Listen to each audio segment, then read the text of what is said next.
सुबह सुबह के टाइम 4:30 बजे मैं घर से निकल चुकी थी। मेरे 2 फ्रेंड्स भी थे मेरे साथ और मुझे नहीं पता था कि मैं अपने बच्चों का कैसे वहां पहुंचूंगी, कैसे क्या होगा। बस मैं तो निकल केदारनाथ के लिए निकली ही है और साथ में है मेरे हस्बैंड। ये रहे, हेलो, दोनों बच्चे जा रहे हैं। मैं आपके साथ शेयर करूंगी आज अपनी केदारनाथ की जर्नी। तो गाड़ी में एडवेंचर करते करते जाने का इरादा था, तो हमने सिलेक्ट किया कि हम हरिद्वार से ऋषिकेश से होते हुए जाएंगे। आगे पता नहीं था, आगे सिर्फ मैप लगाना था, बाकी हमें कुछ नहीं पता था। बच्चे एंजॉय कर रहे थे, हमने सोचा बीच बीच में रुक रुक के जाएंगे, बच्चों की तबीयत भी खराब नहीं होगी, हमारी भी तबीयत खराब नहीं होगी और हम भी ज्यादा थकेंगे नहीं। तो बड़ी वाली बेटी की जो है तबीयत खराब हो रही थी, तो उसे हम थोड़ा एंगेज कर रहे थे और ये पहुंच चुके हैं हम हरिद्वार में। देखिए हरिद्वार का नजारा है। हाँ वही तो देख रही हूँ। क्या लिखा है वो? गंगा।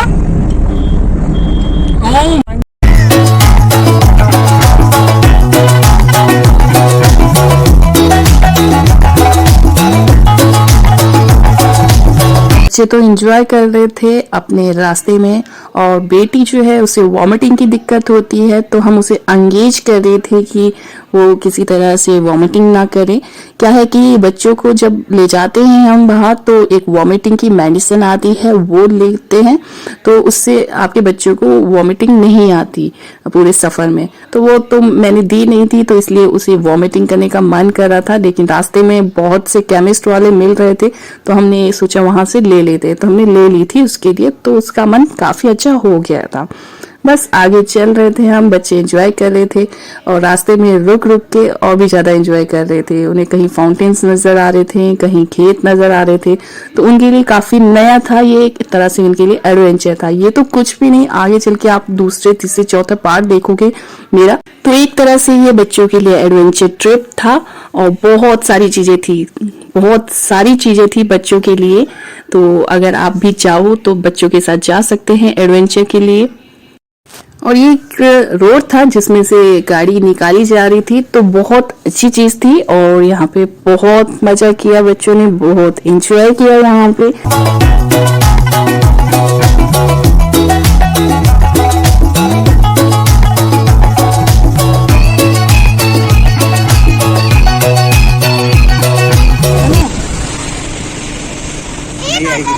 चलो चलो चलो चलो, आ जाओ।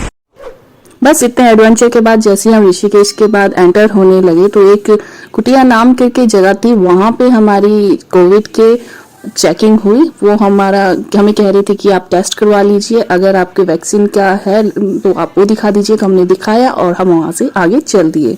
तो देखिए एक मंदिर है रास्ते में जो एक नदी में पड़ता है और ये रोड है, रोड नदी पहाड़ सब कुछ नजर आ रहा था। बहुत अच्छा एडवेंचर था ये एक तरह से।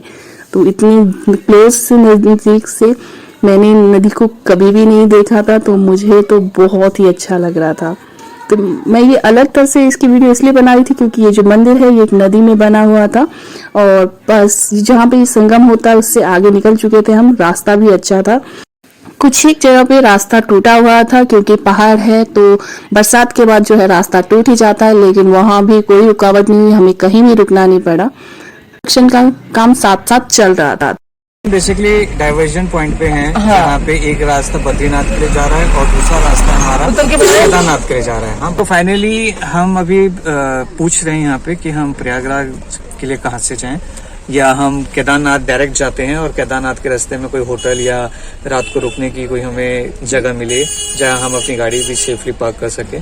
तो अभी हम वही डिसाइड कर रहे हैं कि बेसिकली हम प्रयागराज जाएं या हम केदारनाथ के रास्ते को ही फॉलो करते हुए आगे बढ़े। और बस वही एक बार इन्फॉर्मेशन कलेक्ट कर रहे हैं। सो जैसी भी राइट इन्फॉर्मेशन मिलेगी हम आपको अपने ब्लॉग में जरूर शेयर करेंगे और जिससे आपको हेल्प मिलेगा। Okay guys, stay tune. गुप्त काशी से भी 1.5 घंटे का रास्ता है सोनप्रयाग का। मतलब यहाँ से पहले गुप्त काशी चले? 2 ऑप्शन है। हाँ, यहाँ से या तो यहीं रुक जाओ प्रयागराज पे, रुद्रप्रयाग पे, ठीक है। सुबह निकलो, 1.5 घंटा, 1 से सवा घंटा या 1.5 घंटा तुम्हें मैनेज करना है, या अभी कर लो या सुबह कर लो, ठीक है। तो ये कह रहा है, अगर निकलना है तो सुबह 5 बजे निकलना पड़ेगा तुम्हें। अच्छा, कह रहा क्योंकि यहाँ से जाओगे तुम क्या नाम था इसका, गुप्त काशी, रुद्रप्रयाग, सोनप्रयाग के टोटल मान ले 2.5 से 3 घंटे, ठीक है। ठीक है।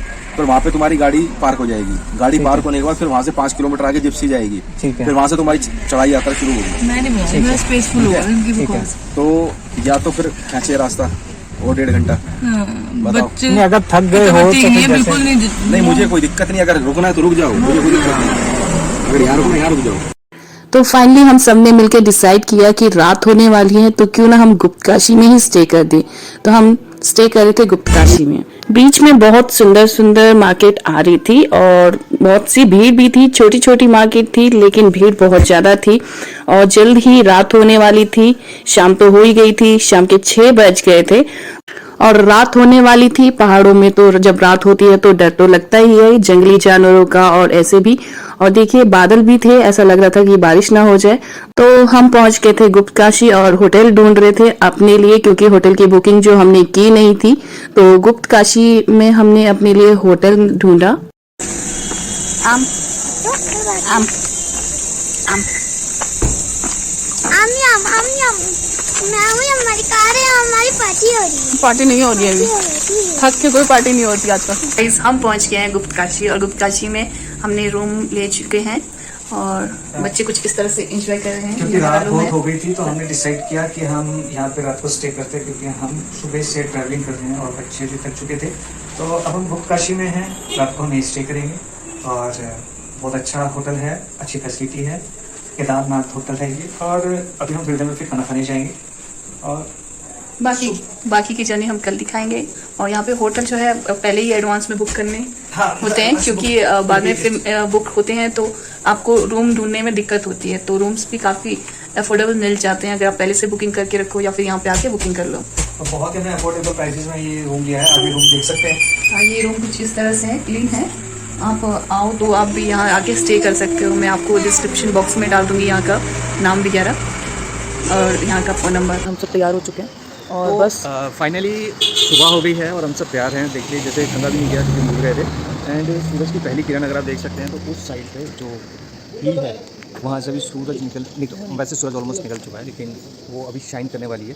और हम सबसे ज़्यादा लेट हो चुके हैं। बाकी सारे जितने भी टूरिस्ट थे सब निकल चुके हैं और बस हम एक लेट लतीफ़ है जो हम लेट हो गए हैं। फाइनली पता नहीं बिकॉज ऑफ बच्चे। हाँ, बस अब हम रेडी होके निकल रहे हैं। हाँ, हम रेडी होकर निकल रहे हैं। हम सब तैयार हो गए। हमने तो हम निकल चुके हैं गुप्तकाशी से सोनप्रयाग की तरफ, क्योंकि हमारी जो गाड़ी है वहीं पे रह सकती है, वहीं पे हम पार्क कर सकते हैं अपनी गाड़ी को, प्राइवेट गाड़ी को। आगे हम गाड़ी नहीं ले जा सकते, वहाँ से आगे हमें टैक्सी में जाना है। इसलिए हम अपनी गाड़ी को वहीं पे पार्किंग में लगा देंगे और वहाँ से आगे हम जाएंगे टैक्सी में गौरीकुंड तक। रास्ते में ये जो दूर सी चोटी है, ये चोटी हमें लग रहा था कि ये केदारनाथ की चोटी है, जिसे देखने के लिए हम बहुत ज़्यादा एक्साइटेड थे और उसे ढूंढ भी रहे थे, लेकिन वो तो मिल ही नहीं रही थी। लेकिन ये देखिए फाउंटेन देख के बच्चे बहुत ज़्यादा खुश हो रहे थे। और ये रही वो चोटी जहाँ हमें जाना है। तो हमें बहुत अच्छा लगा, लेकिन ये बहुत दूर थी और हम चले जा रहे थे और बस एंजॉय भी कर रहे थे। और ये रहा छोटा बेटा, देखिए किस तरह से एंजॉय कर रहा है, पूरी तरह से पैक है क्योंकि सुबह सुबह निकले थे। रास्ते में व्यू के साथ साथ हमने एक्सीडेंट भी देखे और पहुंच गए हम सोनप्रयाग की पार्किंग में, जहां हमें गाड़ी पार्क करनी थी। और हम सोच रहे हैं यहाँ अपनी पेट पूजा करें। हाँ, उसके बाद फिर हम यहाँ से एक अच्छा सा सफर शुरू करेंगे मंदिर यहाँ से फिर अपनी जर्नी स्टार्ट करते हैं और आपको साथ साथ अपने साथ लेके चलेंगे। ओके। नीचे नदी, ऊपर पहाड़, उससे ऊपर आसमान। ओह क्या मजे। और फाइनली पहुंच गए हम सोनप्रयाग में, जहां पे हमने पहले भंडारा खाया, लेकिन हमारी भूख नहीं मिटी तो हमने सोचा पहाड़ों की मैगी भी खाई जाए, क्योंकि पहाड़ों में आए हैं तो मैगी खाए बिना कैसे रह सकते थे। गरम गरम मैगी का अलग ही टेस्ट होता है पहाड़ों में खाने का। तो सोनप्रयाग में गाड़ी लगाने के बाद हम कर रहे हैं यहाँ पे छोटा सा नाश्ता मैगी खाने का, और इसके बाद जाएंगे हम यहाँ से टैक्सी से। और यहाँ से टैक्सी का सफ़र जो है लगभग 30 मिनट का था और पर पर्सन जो है 30 to 40 रुपीज़ चार्जेस थे। तो हमने यहाँ से टैक्सी ली और पहुँच गए हम गौरीकुंड में। और ये आवाज़ सुन रही हो आप, ये आवाज़ नदी की है जो गौरीकुंड में नदी आ रही है। ये देखिए नीचे नदी का नज़ारा तो दिख ही रहा होगा। और ये देख लीजिए बच्चे तो हमसे भी ज़्यादा एनर्जी में थे, तो हमने डिसाइड किया कि हम ट्रैकिंग करके जाएंगे। और देखिए बीच बीच में हम सेल्फी भी ले रहे थे, बच्चे भी देखो अपने रास्ते में भागे जा रहे थे। तो बस ट्रैकिंग करके जा रहे थे, फिर देख रहे थे कि चलो हम ट्रैकिंग करेंगे और फिर ट्रैकिंग जहाँ तक कर पाएंगे वहां तक करेंगे और उसके बाद आगे डिसाइड करेंगे कि हमें क्या करना है। बस हम निकल चुके थे अपने सफर पे और सूरज देखिए कितना अच्छा लग रहा था। ऊपर ऊंचे ऊंचे पहाड़ थे और ऊपर जो आसमान नीला नीला दिख रहा था ना, और साथ में जो नदी देख देख के मतलब मन बहुत खुश हो रहा था। तो बस हम चले जा रहे थे, मजे आ रहे थे और बच्चे तो बहुत ज्यादा खुश थे। और देखिए ये आगे आगे भागे जा रहा था, मैं पकड़ते तो बहुत इंजॉय कर रहे हैं हम। एक्चुअली सुबह ना मुझे तेल मिला नहीं है, जल्दी में तेल लाना भूल गए, तो मेरे बाल बड़े अजीब से लग रहे हैं अभी। और फाइनली मौसम अच्छा है, ऊपर वाले की कृपा है कि मौसम अच्छा है बच्चों के लिए। बस मुझे ये डर था कि मौसम अगर अच्छा नहीं हुआ तो मुझे प्रॉब्लम होगी बच्चों को लेके, लेकिन मौसम बहुत अच्छा है। और अगेन और ये हमारे साथी पहुंच चुके हैं यहाँ तक फाइनली। आधा रास्ता बस 10 किलोमीटर 10 मिनट का रास्ता रह गया। हाँ बस 10 मिनट। बस ये आपने बस यही सोचा है कि 10 मिनट का हम रास्ता। बता देंगे। हाँ और अभी बजे हैं कितने बजे यहाँ हैं? से जूम करना। Wow wow act beautiful. मतलब ये जो खूबसूरती है ना नेचर की, मतलब बहुत ही अच्छा है। ऐसे किसी ले चलो दोनों ऐसे करके चलो, बन के चलो ऐसे। देखिए हर एज के लोग कितनी आराम से ये देखेंगे। तो चलते तो गर्मी हो गई है ना। चलो बाबू चलो चला भारत जा बाबू। चला।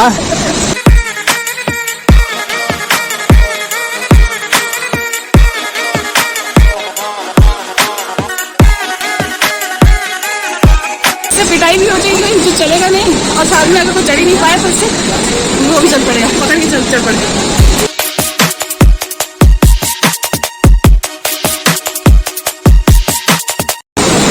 जो देखिए यहाँ पे, oh my God, a beautiful view of the nature. कुदरत की इतनी सुंदर जगह है ये, इसे वीडियो के थ्रू बता पाना बहुत मुश्किल है। जब आप जाओगे तो आपको पता चलेगा कि कितनी सुंदर जगह है। मतलब खाने का स्टॉल, मेडिकल स्टॉल सब अवेलेबल है यहाँ पे। जरूरत की सारी चीजें अवेलेबल थी यहाँ पे, तो हमें कोई भी दिक्कत नहीं हुई बच्चों के साथ यहाँ पे। चले और यहाँ पे सबसे अच्छी बात पता क्या है, यहाँ पे जो साउंड है, sound of nature, sound of river, मतलब पानी की आवाज़ इतनी सुंदर है, आप उसको सुन के आपको आनंद आ जाता है। ये पालकी वाली कैसे ले जाता बच्चों को, कैसे कैसे रहेगा इसके? हमने पूछा नहीं वैसे। अगर हम आगे समय से बच्चे थक जाए, आगे जहाँ से बच्चे थक जाएंगे वहाँ से लेंगे बच्चों की पालकी, तो उतना वहाँ का रेट होगा, पूरा रेट नहीं होगा। ठीक है चलो। मतलब अभी बच्चों के अंदर ताकत है चलने की, तो ये बिल्कुल नहीं थके हुए, ये फुल ऑफ एनर्जी से पूरे हैं। हाँ तो जब तक ये चल सकते हैं, जब तक ये चल सकते हैं, अदरवाइज जब ये रुकेंगे तभी आप। तो बस बच्चे तो एक्साइटेड थे, उन्हें हर चीज़ दिख रही थी यहाँ पे और चल रहे थे। और जब हम चलने लगे तो हमें गर्मी भी लगने लगी, तो जो कपड़े पहने थे गर्म कपड़े हमने ठंड के, वो भी उतरने लगे और बस उसे हम अपने बैग में डालते रहे और चलते रहे और बस चलते रहे।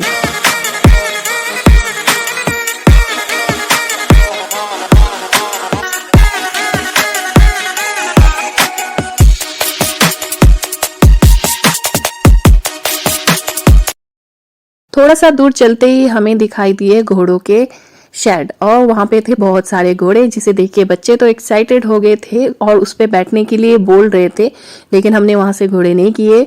और जो हमारी बाद में बहुत ज़्यादा गलती थी कि हमने घोड़े वहाँ से क्यों नहीं किए, क्योंकि आगे चल के जब बच्चे थक गए तो वहाँ पे जो घोड़े वाले थे वो अपना मुंह बोला दाम मांग रहे थे। तो अगर आपको घोड़े पे जाना है तो यहीं से डिसाइड करके जाना चाहिए और यहीं से घोड़ों पे बैठ के जाना चाहिए। तो बस हम चलते रहे, यहाँ से वॉक करते रहे, हमें लगा बच्चों में एनर्जी है, चल पड़ेंगे और आगे से घोड़े मिल जाएंगे। लेकिन वो सबसे बड़ी गलती थी, आगे से हमें घोड़े नहीं मिले उस दाम पे जिस दाम पे हमें नीचे मिल रहे थे। नदी, ऊपर पहाड़, ऊपर आसमान में हेलीकॉप्टर और रोड पे फॉर्च्यूनर। यहाँ पे हर एक हॉर्स का नाम है, किसी का नाम फॉर्च्यूनर, सुशांत सिंह राजपूत ने जो कभी एक हॉर्स है ट्रैक्टर चला था वो भी यहाँ पर अभी देखा था हमने। हाँ अरे भाई ऐसे ही बोल रहे होंगे तो वो नहीं होगा ना। चलो भाई, और नीचे नदी कल करती, मैं दी। लगाई मैं ऊपर देखो कितने पहाड़ है boss, mind blowing. Gauri Kund से लगभग हम 1.5 किलोमीटर तक चल चुके थे। बच्चे अभी भी एक्साइटेड थे चलने में और बस चले जा रहे थे। बच्चों को हम टॉफी और लॉलीपॉप दे रहे हैं जिससे कि उसमें एनर्जी बनी रहे। ये एक फाउंटेन है जो रास्ते में पड़ता है और जहाँ से जाते हुए हमारे शूज और सॉक्स सब कुछ गीले हो जाते हैं कपड़े, तो यहाँ से केयरफुली निकलना होता है।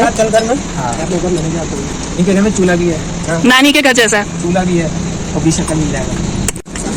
जगह जगह पे जो है शिकंजी और खीरे की फैसिलिटी थी, जगह जगह पे स्टॉल लगे हुए थे। वहाँ के लोकल लोगों ने स्टॉल लगाए थे और अगर आप थक जाओ और आपको लगे कि आप में एनर्जी नहीं है तो आप यहाँ पे खा सकते हो और साथ में अपना एनर्जी ड्रिंक ले सकते हो। कैसा लगा? अच्छा, हॉर्स राइडिंग कर ली, बहुत अच्छा लगा। मैं भी करूँ, मेरे लिए आया। मैं भी हिम्मत करके बैठ जाऊंगी। घोड़े नीचे सो आके बोल ना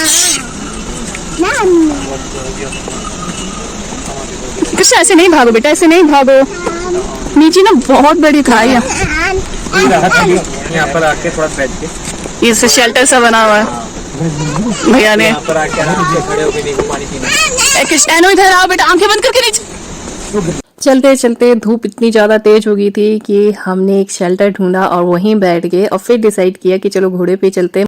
हमारी हो गई 2 किलोमीटर आते ही हो गई हमारी 10। अब जाएंगे अब हॉर्स के ऊपर जाएंगे। एनर्जी थी सब आया होगा और फाइनली डिसाइड क्या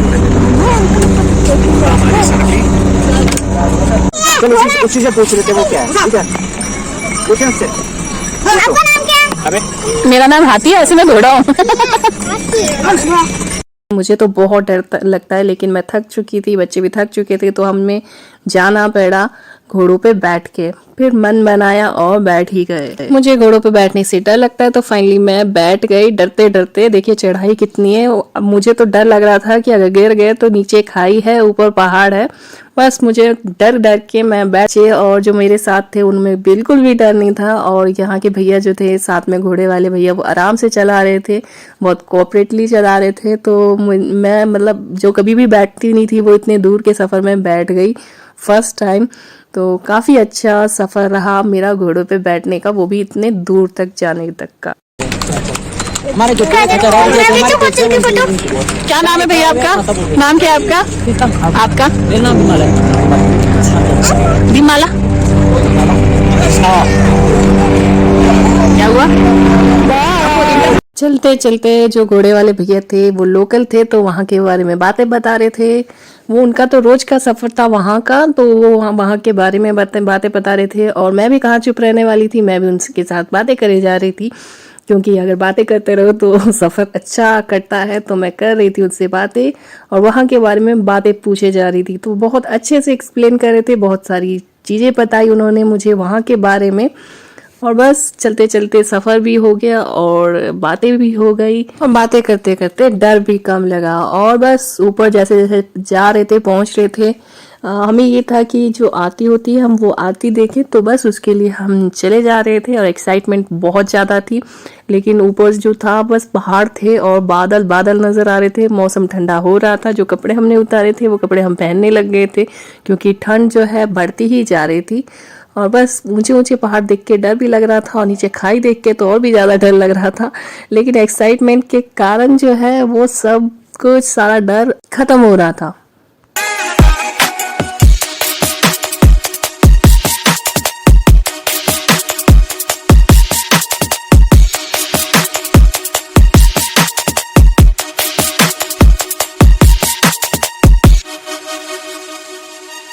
सफ़र बहुत लंबा था घोड़ों पर भी, तो हम घोड़ों पे बैठ बैठ के भी थक गए थे, तो रुक रुक के चल रहे थे और खाने के लिए भी उतरे थे और बस रुक रुक के ही चल रहे थे क्योंकि बहुत ज़्यादा लंबा सफ़र था। तो बस चले जा रहे थे और पहुंच गए हम फिर केदारनाथ के धाम पे फाइनली, और शाम भी हो आई थी। और घोड़ों का स्टॉप जो था वो केदारनाथ के धाम से 1.5 किलोमीटर पीछे था, तो हमें 1.5 किलोमीटर तक पैदल जाना था और बच्चे अभी भी एक्साइटेड थे और चल रहे थे। हमें घोड़ों ने जहाँ उतारा था वहां से केदारनाथ मंदिर 1.5 किलोमीटर था। तो बस हम चल रहे थे, बच्चों में भरपूर एनर्जी थी अभी, लेकिन थोड़ी देर बाद उनमें भी एनर्जी डाउन हो गई और फिर हमने उनके लिए एक टोकरी को बुक किया जो उन्हें मंदिर तक पहुंचा रही थी। साथ ही साथ हम भी चल रहे थे। इस बात की उत्सुकता हो रही थी कि हम आरती के टाइम तक पहुंच जाए और ये जो थोड़ा सा फासला है ये भी मिट जाए और हम आरती के टाइम तक मंदिर में हो, ताकि हम शाम की आरती देख सके। तो दूर से थोड़ी सी आवाज आ रही थी जिससे और भी ज्यादा उत्सुक थे हम मंदिर तक पहुंचने के लिए। व्यू बहुत अच्छा था देखने में और हमें इस बात की जल्दी थी कि हम मंदिर तक पहुंच जाए, क्योंकि फासला तो कम था लेकिन थके हुए इतने थे कि चल ही नहीं पा रहे। ऊंचाई पर जाकर ऑक्सीजन लेवल कम हो जाता है, शायद इसी वजह से थोड़ी एनर्जी लेवल कम हो रहा था, लेकिन मंदिर देख देख के और भी उत्सुकता बढ़ रही थी। लेकिन तभी अचानक से एकदम से एक दूर से चमकती हुई रोशनी निकली बादलों से और ऐसा लगा कि शिव जी ने हमें साक्षात दर्शन दे दिए। और बस इससे और भी ज्यादा एनर्जी आ गई, पॉजिटिव सी एनर्जी भर गई और चलने के लिए ताकत आ गई। और बस फिर तो चलते गए और आप देख ही सकते हो ये इतना अच्छा नजारा था। ऐसा लग रहा था मानो शिव जी ने हमें खुद से दर्शन दे दिए हो एकदम से। ये देखिए किस तरह का नजारा है। और फाइनली हम फिर उसके बाद पहुंच गए मंदिर में। मंदिर को तो देख ही सकते हो आप किस तरह से है। आरती बस शुरू होने ही वाली थी कि हम मंदिर तक भी पहुंच गए। तो मैं अपने बच्चों के साथ चली गई मंदिर में आरती के लिए और अपने हस्बैंड को भेज दिया मैंने बुकिंग करने के लिए, होटल की बुकिंग करने के लिए, क्योंकि उन्होंने होटल की बुकिंग तो की ही नहीं थी। तो हस्बैंड चले गए बुकिंग करने के लिए, होटल ढूंढने के लिए, और हम चले गए मंदिर में केदारनाथ मंदिर की आरती देखने के लिए। मंदिर का जो आरती थी वो बहुत ही ज्यादा सुंदर थी। आप जो टीवी में दिखते हो वैसा नहीं होता, उससे भी कहीं ज्यादा सुंदर तो यहाँ आके होती है। तकरीबन 1 से 1.5 घंटे तक की ये आरती होती है, एकदम शांति से, बस आरती का ही पूरा माहौल बना होता है और जिसे देख के बहुत मन खुश हो जाता है। और अगर आप केदारनाथ मंदिर जाते हो दोस्तों तो आपको नाइट स्टे जरूर करना चाहिए वहां पे। आपको ये जो आरती है बिल्कुल भी मिस नहीं करनी चाहिए, क्योंकि कुछ लोग होते हैं जो ऐसे ही लौट जाते हैं, सिर्फ सुबह दर्शन करते हैं और चले जाते हैं, लेकिन उन्हें आरती भी देखनी चाहिए। बहुत ही अद्भुत नजारा होता है ये आरती देखने का। तो अगर आप मंदिर जाओ तो आरती जरूर अटेंड कर लीजिएगा।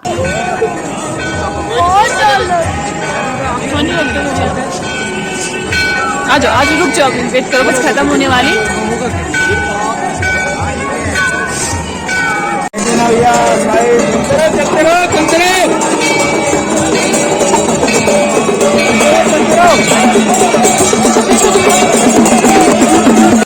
पहले तो मंदिर में आरती होती है, फिर मंदिर के बाद जो वहाँ के पुजारी होते हैं वो भीड़ में से होकर आते हैं और सबको आरती देते हैं।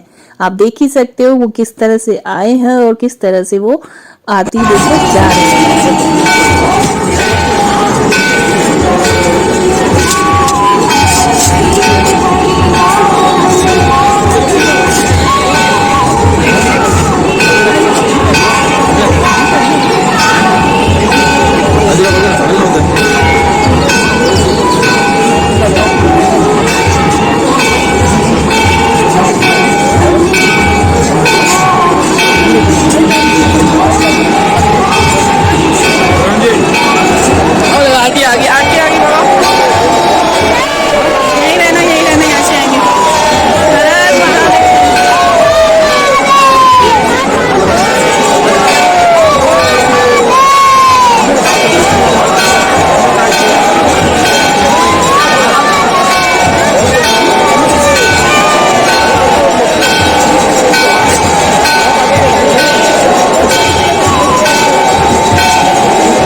पीछे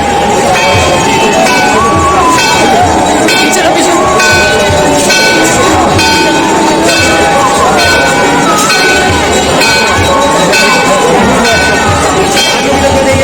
अच्छा अच्छा अच्छा अच्छा, हाँ जी ठीक है। पीछे इधर से आती आएगी बेटा, जय करना।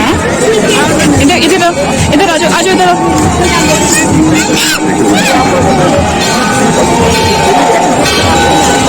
यहीं पे आएगी जय जय करना।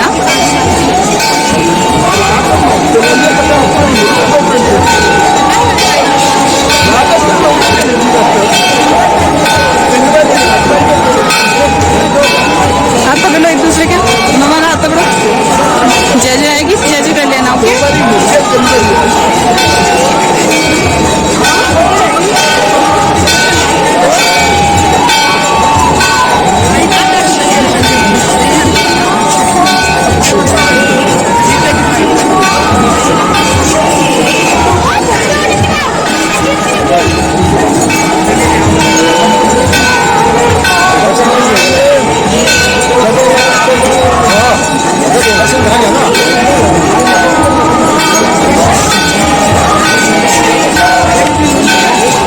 हाथ पॉकेट में डाल दो।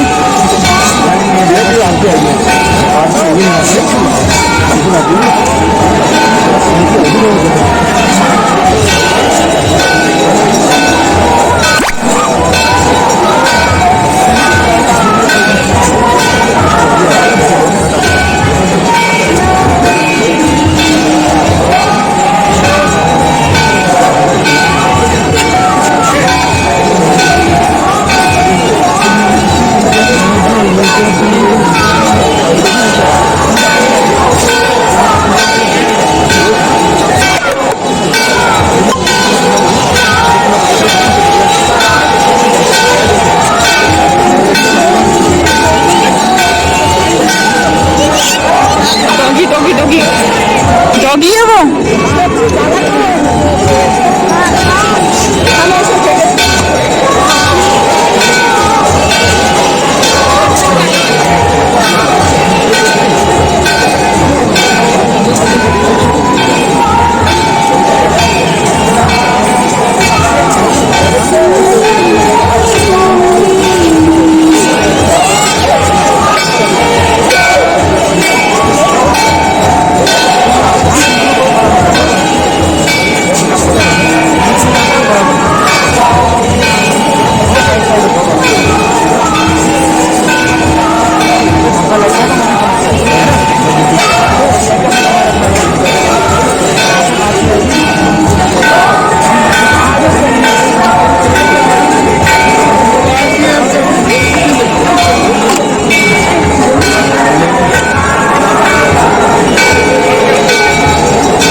अभी यहीं से वापस आएंगे। पीछे हो जाओ बच्चे,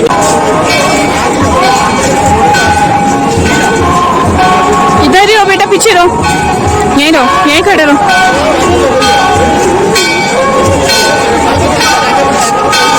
यहीं खड़े रहो।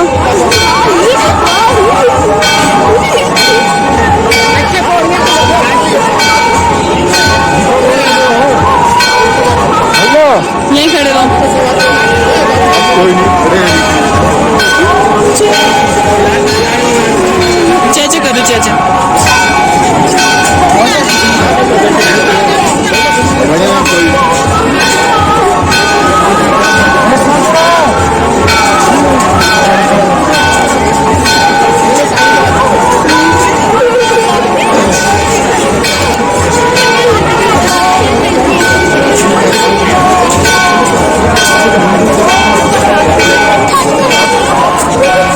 इधर ही खड़े रहना, एनु देखो, इधर देखो खुशियाँ, एनु इधर देखो, ढंग से देखो, ढंग से देखो, ढंग से एनु देखो।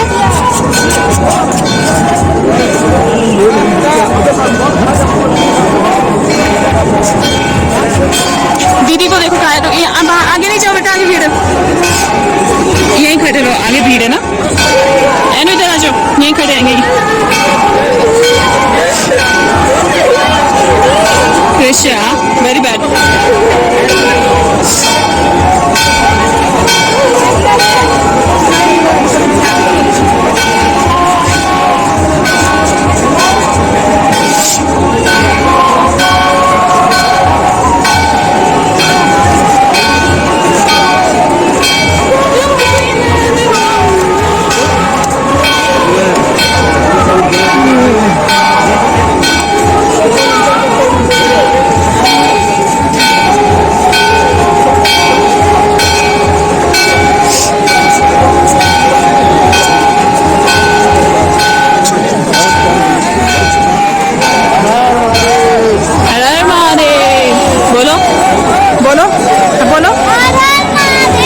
बोलो, हर महादेव।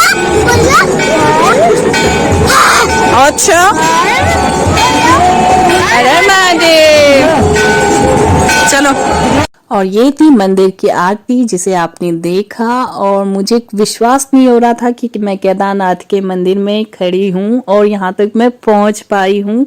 तो एक सपना सा लग रहा था, लेकिन बहुत अच्छा लग रहा था, बहुत ही अलग सी फीलिंग थी। मैं नहीं बता सकती वीडियो में कि किस तरह से मुझे महसूस हो रहा था वहाँ पे, कि जो चीज़ मैं टीवी पे देखती थी, कभी सोचा नहीं था कि मैं यहाँ तक पहुँच पाऊंगी, मैं पहुँच पाई हूँ।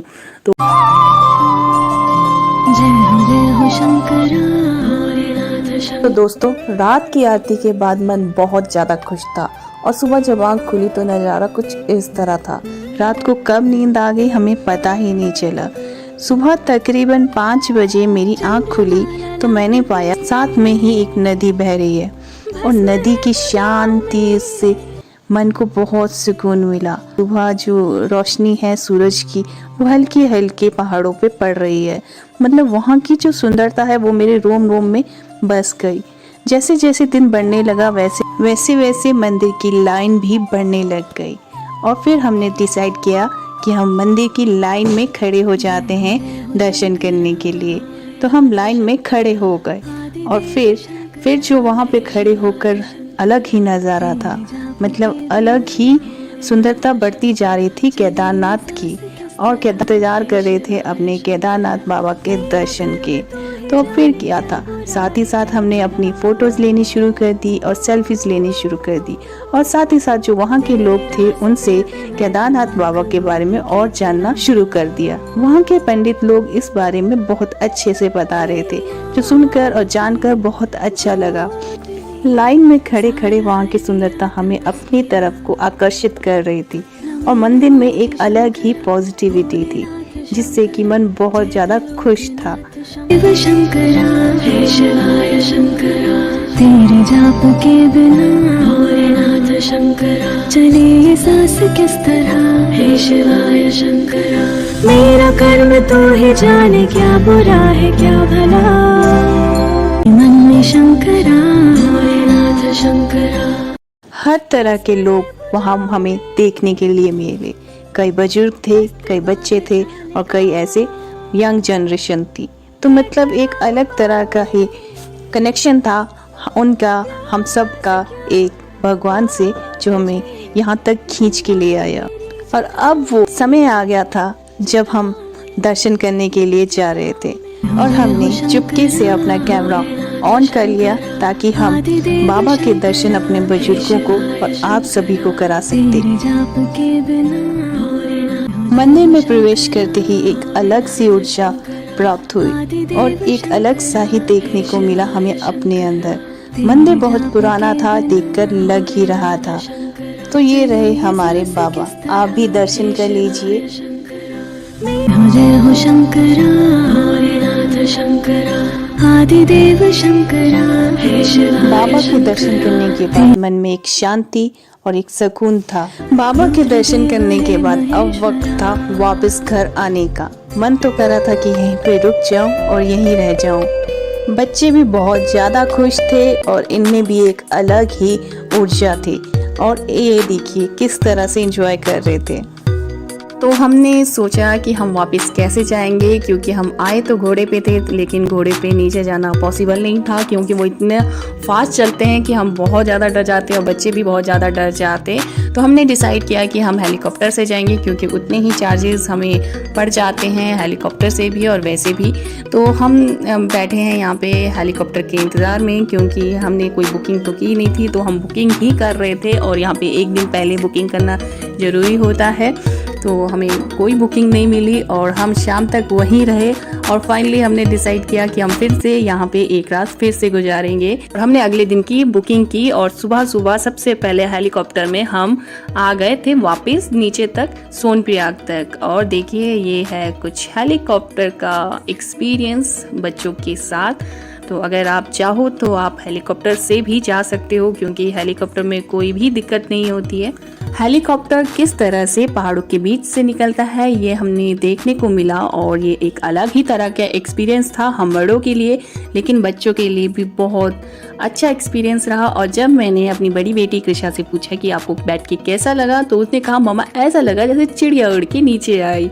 और ये काफ़ी अच्छा एक्सपीरियंस था बच्चों का भी और हमारा भी। विद इन 10 to 15 मिनट के बीच हम जो है अपने स्टॉप पे पहुंच गए और काफ़ी अच्छे से पहुंच के, कोई दिक्कत नहीं हुई, कोई थकावट नहीं हुई। और फिर हमने अपनी जो है वहाँ पे थोड़ा सा नाश्ता किया और फिर हो गए हम दिल्ली के लिए रवाना। और बीच बीच में रुक रुक के आते रहे और जो है सफ़र को बहुत ज़्यादा एंजॉय किया। और मुझे सच में उम्मीद नहीं थी कि मैं केदारनाथ बाबा के दर्शन करके आऊँगी, लेकिन केदारनाथ बाबा की जो जैसी इच्छा होती है और जब का बुलावा होता है तभी हम वहाँ पहुँच पाते हैं। तो मेरा तो बहुत अच्छा एक्सपीरियंस था और आप भी जाइएगा, ज़रूर जाइएगा, कोई परेशानी नहीं होती है और बहुत अच्छे से आपके दर्शन हो जाते हैं। तो बस हम निकल चुके थे अपने सफ़र में फिर से दिल्ली के लिए केदारनाथ से। होप कि आप सभी को मेरे ये पार्ट्स पसंद आए होंगे, तो लाइक शेयर सब्सक्राइब करना बिल्कुल मत भूलिएगा। Thank you for watching, bye bye.